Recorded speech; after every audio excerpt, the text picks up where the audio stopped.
Enkya ya leero akulira oludda oluvuganya mu Parliament Joel Ssenyonyi akulembeddemu ababaka ba Parliament abali ku ludda oluvuganyawo okulambula abasibe abali mu nkomyo ku nsonga z'ebyobufuzi nga baasindikibwa mu kkomera e Luzira. Bano beegattiddwako ababaka abajja baakalondebwa ku Kenneth Kato ng'ono muganda w'omumyuka w'omwogezi w'ekibiina ki National Unity Platform Alex Waiswa Mufumbiro.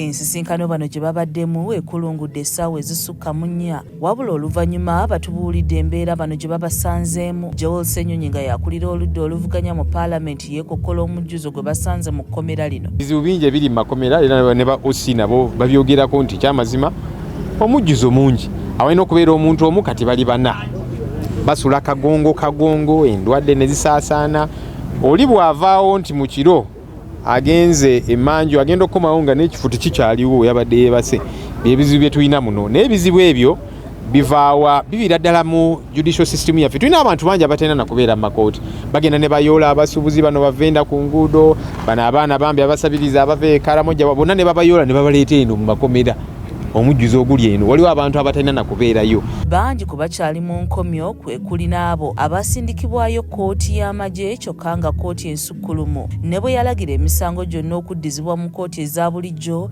ekiragiro kino ne gibulika tekinnagobererwa. Abasibe bano of course beebuuza ebibuuzo bingi abamu ku bo kkooti ensukkulumu yawa ensala yayo nega nti abantu ba bulijjo tebalina kubeera nga kkooti y'amagye yebavunaanyizibwako era bateebwe oba emisango gyabwe gitwalibwe mu kkooti eza bulijjo tekikolebwanga. Kati abasibe abo beebuuza babubyanga n'abalala waranti zaffe za expiring ezawano kyakola ki wano. Joel Ssenyonyi atubuulidde nga bwe basobodde osisinkana abamu ku baali bakolanga ba agenti baabwe nga bangi baayoolebwa ku lunaku olw'okulonda. Abaakwatibwa polling agency twagamba naye kati gwafuuka musango nti bw'obeera polling agent ne bajja ne babayoolera ku polling stations ez'enjawulo bataddeeyo makomera ku lwaki omusango yali akuuma kalulu ka pulezidenti we Kyagulanyi Ssentamu Robert. Beebuuza ebibuuzo ebyo lwaki akalulu kateekebwawo bwe kabanga okukeetabamu nga towagira gavumenti eriwo bubeera bumenyi bw'amateeka lwaki bakategeka lwaki bakateekawo. Beebuuza ebibuuzo ebyo bingi. Mu balala babadde balina okukyalira mwe mubadde ne bannakibiina ki PFF okuli Dr. Kizza Besigye kw'ossa ne Hajji Obed Lutale. Kyokka Ssenyonyi atubuulidde nga Lutale bw'abategeezezza ng'embeera y'obulamu bwa Besigye bwetali nnungi era ng'ono tebasobodde kumulaba. Tetusobodde kulaba Dr. Kizza Besigye, in fact ne sister we Dr. Olive Kobusinje naye yazzeeko wano yatusooseyo tasobodde mulaba kubanga mulwadde. Era Hajji Obed Lutale atugambye nti kyamazima Dr. Besigye okutereera ddala si wano mukomera. Wano mukomera bagezaako ne bamujjanjaba mu ngeri gye bagezezzaako naye yeetaaga specialized treatment etali wano mukomera. Nsonga bwe buzibu bwa Dr. Kizza Besigye bwaliwo nti n'okwogera strugglinga nnyo tali mu mbeera eyeeyagaza.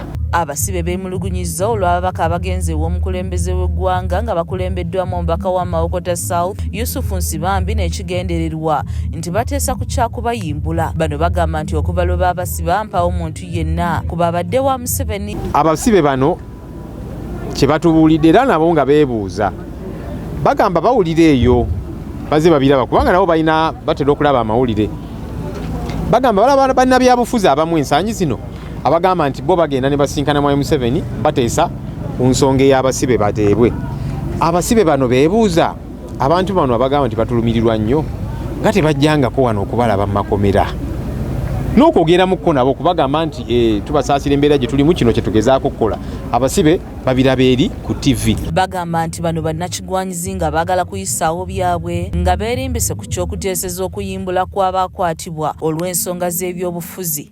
Bagamba abamu ku baana aboogera ebintu bino basiniya looya batendeke tebajjangako mu kkooti oba okubalabako oba okubawolereza naye baga nti abantu bano balaba kye baliko bo bagoba kyabwe. Abasibe bagamba lwakuba tebalina mwaganya kwogera naye bagambye nti bo kye balaba abantu bano baagala okukozesa obusibe bwabwe okuyisaawo ebyabwe. Kati bano baagala bwe wabaawo enteeseganya y'okuyimbulwa kwabwe bulina okuba mu lujjudde. We tuviiriddeyo bano tulese boolekedde ekkomera ly'abakyala okulambula ku basibe abalala omuli n'omumyuka w'akulira National Unity Platform mu Mambuka Lina Zejiga. Brian Kiberu yakusekidde emboozi eno ku lwa KSTV agaaleero.